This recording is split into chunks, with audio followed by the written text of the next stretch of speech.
अस्सलाम वालेकुम students. Previous lecture में हमने देखा था कि what is molecular and atomic level of biological organisation. Now we are move to next topic of biological organisation. तो इसमें हम बात करेंगे ऑर्गेनेलीज के बारे में। ओके, ऑर्गेनेलीज में सबसे पहले हम क्या करेंगे, ऑर्गेनेली को डिफाइन करेंगे कि व्हाट इज़ ऑर्गेनेलीज, यानी कि मॉलिक्यूल्स हमारे पास आए थे। हमने देखा था मॉलिक्यूल्स की टू टाइप्स होती हैं, macro molecules and micro molecules. Okay, तो माइक्रो एंड मैक्रो मॉलिक्यूल्स जो हैं वो क्या करते हैं, अगर हम इसकी डिफाइन को देखें तो macro molecules can form aggregate within a cell that are surrounded by membrane. These are called organelles. यानी कि इसको हम एक्सप्लेन करते हैं कि किस तरह मैक्रो मॉलिक्यूल से बनते हैं ऑर्गेनेलीज।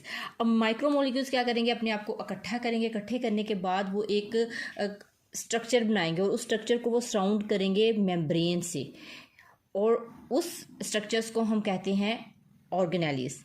ऑर्गेनेलीज का फंक्शन क्या होता है सेल के लिए? ऑर्गेनेलीज जो हैं वो एक सेल के लिए डिफरेंट काम करती हैं, डिफरेंट फंक्शंस को परफॉर्म करती हैं, यानी कि डिवीजन ऑफ लेबर्स करेंगे विद इन अ सेल, क्योंकि सेल की ऑर्गेनेलीज होती हैं वो सेल के लिए ही काम करती हैं। अब organelles are small structure that exist within a cell, यानी कि एग्जिस्ट करते हैं सेल के अंदर। अब सेल के अंदर रहते हैं तो काम भी इनका किसके लिए होगा? सेल के लिए होगा।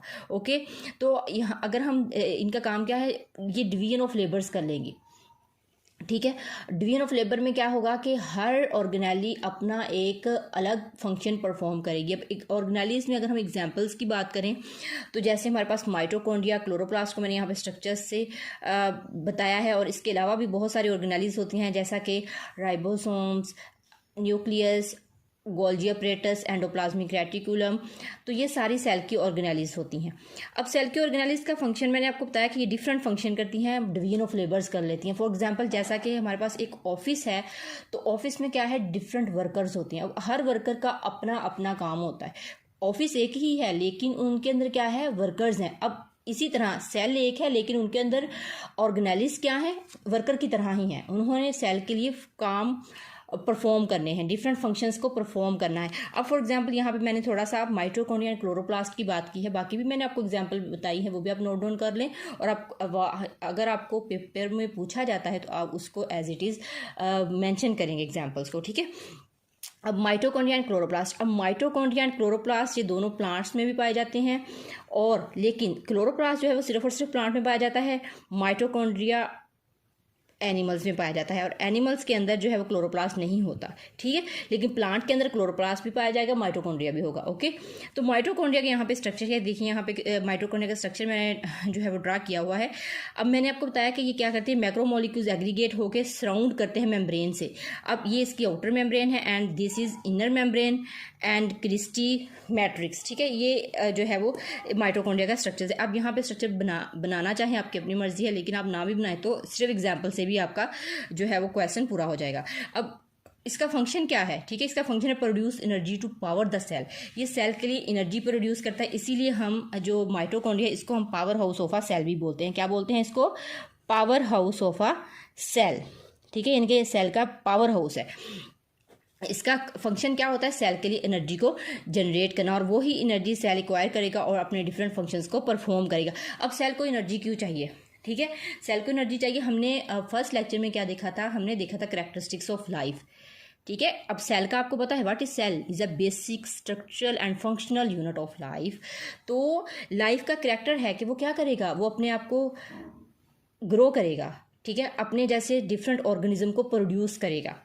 ठीक है, तो अब सेल को ग्रो करने के लिए किस चीज़ की ज़रूरत है? अगर उसके पास एनर्जी होगी देन ही वो ग्रो करेगा, और अगर जो है उसके पास एनर्जी होगी तो ही वो रिप्रोड्यूस कर सकेगा। विदाउट एनर्जी कोई सेल भी रिप्रोड्यूस नहीं कर सकता।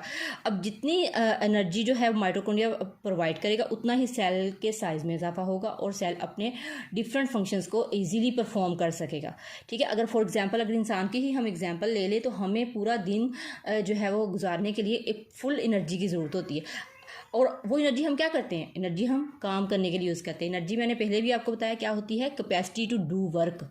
अगर हम काम करना चाहते हैं तो हमारे पास उस काम करने की कैपेसिटी भी मौजूद होनी चाहिए, ठीक है। तो इसी जैसे हमें एनर्जी की जरूरत है, इस तरह हमारे अंदर, हमारी बॉडी के अंदर सेल्स को इंडिविजुअली भी क्या है, एनर्जी की ज़रूरत होती है। और वो रिक्वायरमेंट कौन देता है, वो माइटोकॉन्ड्रिया देता है, ओके। और इसी तरह नेक्स्ट हमारे पास जो है वो आ जाता है क्लोरोप्लास्ट। क्लोरोप्लास्ट मैंने आपको बताया ये प्लांट्स में पाया जाता है, ठीक है। ग्रीन प्लांट, जितना ज़्यादा प्लांट ग्रीन होगा उतना ही ज़्यादा उसके अंदर क्लोरोप्लास्ट मौजूद होगा। अब क्लोरोप्लास्ट का भी स्ट्रक्चर मैंने यहाँ पे बनाया है। यहाँ पे भी इसकी आउटर मेम्ब्रेन है, इनर मेम्ब्रेन है, स्ट्रेन जो है स्टार्च ग्रेन्स हैं, स्ट्रोमा है, तो थैलाकॉइड मेम्ब्रेन है, ठीक है। ये अब इनका फंक्शंस क्या है, ये जब हम सेल के अंदर ऑर्गेनेलिस को पढ़ेंगे वन बाय वन तो वहाँ पे हम डिस्कस करेंगे। यहाँ पे ओनली समझाने के लिए मैंने आपको यहाँ पे ड्रा किया है, तो यहाँ पे इसको डिटेल में जाने की ज़रूरत नहीं है अभी तक, ठीक है।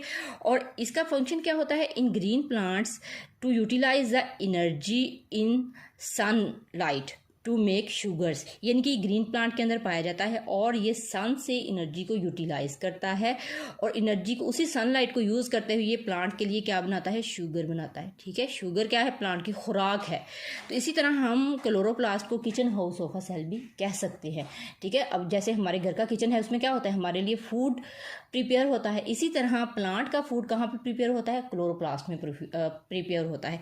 और इसका और कैसे प्रिपेयर होता है, सनलाइट से, ठीक है। डायरेक्ट सनलाइट वो यूज़ करेगा और यूज़ करते हुए डिफरेंट फंक्शन से गुजरते हुए, डिफरेंट फंक्शन को परफॉर्म करते हुए वो क्या कर लेगा, शुगर बना लेगा, ठीक है। अब कैसे शुगर बनता है ये भी हम डिस्कस करेंगे नेक्स्ट अपने आने वाले लेक्चर्स में, बट यहाँ पे इसकी नीड नहीं है अभी, ठीक है। तो यहाँ पे आपको सिर्फ इतना याद रखना है कि क्लोरोप्लास्ट प्लांट के लिए जो है वो सनलाइट की मदद से शुगर बनाता है और वो शुगर प्लांट को डिफरेंट प्लांट के पार्ट्स को जो है वो दे दी जाती है ताकि प्लांट अपने साइज़ में इजाफा कर सके, प्लांट अपने लिए बीज बना सके, प्लांट अपने लिए जो है वो फ्लावर्स बना सके, अपनी ग्रोथ, अच्छी ग्रोथ कर सके, ठीक है। तो इस तरह हम, हाँ, इसका भी फंक्शन क्या है, शुगर फॉर्म करना, और शुगर भी एक फॉर्म है एनर्जी की, ठीक है। और नेक्स्ट हमारे पास आ जाता है, अगर हम देखें ऑर्गेनेलिज की हम बात करें तो organelles in prokaryote and in eukaryote, कि ऑर्गेनेलिज जो हैं प्रोकैरियोट एंड यूकैरियोट में कैसे मौजूद होती हैं। Less number of organelles in prokaryote चूँकि सिंगल सेल्स होते हैं, तो अगर जो जानदार या जो ऑर्गेनिज्म सिंगल सेल होगा उसको बहुत ज़्यादा ऑर्गेनेलिज की ज़रूरत नहीं होती, तो उनमें लेस नंबर ऑफ ऑर्गेनेलिज पाई जाती हैं क्योंकि साइज़ उसका एक छोटा सा होता है, जिस वजह से उनके अंदर ऑर्गेनेलिज की तादाद भी कम होती है। इस तरह नेक्स्ट है हमारे पास in eukaryote rich numbers and membrane bounded organelles, इनमें रिच नंबर्स होते हैं, बहुत ज़्यादा ऑर्गेनेलिज होती हैं और इनकी जो है वो और सारी ऑर्गेनेलिज क्या है, मेम्ब्रेन बाउंडेड होती है क्योंकि यूकैरियोट मल्टी सेलुलर होते हैं, ठीक है। अब यहाँ पे नेक्स्ट लेवल आप आ जाता है हमारे पास सेल लेवल। सेल लेवल क्या है कि all organism are made up of cell, जितने भी ऑर्गेनिज्म है दुनिया में पाए जाते हैं वो तमाम के तमाम किससे मिलके बनते हैं, वो सेल से मिलके बनते हैं क्योंकि cell is a basic unit of life. तो सेल से बनने वाले ऑर्गेनिजम्स, जो सेल से ऑर्गेनिजम्स बनते हैं उनको भी हम दो कैटेगरी में जो है वो लेते हैं, जिसमें प्रोकैरियोटिक सेल और organism and eukaryotic cell and organism. जैसे ऊपर मैंने बात की कि प्रोकैरियोटिक सेल या प्रोकैरियोटिक ऑर्गेनिजम्स कौन से होते हैं, आर सिंगल सेल और colonial organism that have no membrane bounded nuclei. ये सिंगल होते हैं और कॉलोनियल हो सकते हैं और इनमें मेम्ब्रेन बाउंडेड ऑर्गेनेलिज नहीं होती, ठीक है, या न्यूक्लियाई नहीं होता, ठीक है, मेम्ब्रेन बाउंडेड न्यूक्लियाई नहीं होता इनके अंदर। अब ये कॉलोनी हो सकती है, सिंगल होते हैं बट कॉलोनियल का क्या मतलब हुआ कि ये जानदार जो है अपने आप को कॉलोनी की फॉर्म में रखेंगे, जैसे ग्रुप बना लेंगे, ठीक है, सारे मिलके एक ग्रुप बना लेंगे, उस ग्रुप को कॉलोनी कहेंगे और वो उस ग्रुप के अंदर भी डिवीजन ऑफ लेबर कर लेगा, ठीक है। यानी कि सेल वैसे तो डिवीजन ऑफ लेबर नहीं इतनी करता क्योंकि इनके अंदर ऑर्गेनेलिज ही कम होती हैं, बट ये सेल कॉलोनी की फॉर्म में अपने आप को रखते हैं और फिर ये डिवीजन ऑफ लेबर कर सकते हैं। मतलब कॉलोनी के कुछ मेंबर्स को कह देंगे कि खुराक को इकट्ठा करो, कुछ मेंबर्स को कह देंगे शेल्टर का काम करो, तो कुछ मेंबर्स जो है वो इनके डिफरेंट रिप्रोडक्शन का काम करेंगे। तो यहाँ पे क्या है कि कॉलोनी की फॉर्म में रह सकते हैं बट होते ये क्या है, सिंगल सेल्स होते हैं। कॉलोनी का ये मतलब नहीं है कि ये जो है मल्टी सेलुलर है, होते एक ही हैं लेकिन अलग अलग होते हैं बट ये मिल के रहते हैं, ठीक है। अब नेक्स्ट है यूकैरियोटिक सेल और organisms. Eukaryotic cells are multi cellular and have membrane bounded organelles and nuclei. इनका मेम्ब्रेन बाउंडेड ऑर्गेनेलिज भी इनके अंदर पाई जाती हैं और ये मेम्ब्रेन बाउंडेड न्यूक्लियस भी रखते हैं। इनको हम कहते हैं यूकैरियोटिक ऑर्गेनिजम्स, ओके। और इसी तरह हम अगर सेल के नंबर्स के हवाले से बात करें कि सेल के नंबर के हवाले से कितनी तरह के जानदार हैं, हमारे पास दो तरह के, unicellular and other is multi cellular. Uni mean single और वन, ठीक है। इनके organisms are made of one cell, only single cell में बने होंगे, इसके ऊपर भी हमने डिस्कस किया प्रोकैरियोट्स के अंदर।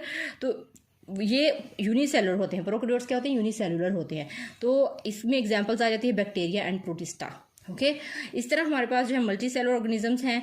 Organisms are made of more than one cells, for example plant, animals, fungi etcetera, ठीक है। तो इसमें हमारे पास डिफरेंट जो है वो ऑर्गेनिजम्स आ जाते हैं जो मल्टी सेलुलर होते हैं, मिलियंस ऑफ सेल से मिलके बने होते हैं, इनको हम कहते हैं मल्टी सेलुलर ऑर्गेनिजम्स। तो आज यहाँ पे हमने ऑर्गेनेलिज एंड सेल लेवल का जो टॉपिक है उसको हमने कंप्लीट किया। इंशाल्लाह नेक्स्ट लेक्चर में हम नेक्स्ट लेवल ऑफ ऑर्गेनाइजेशन के बारे में डिस्कस करेंगे। ओके, अल्लाह हाफिज़।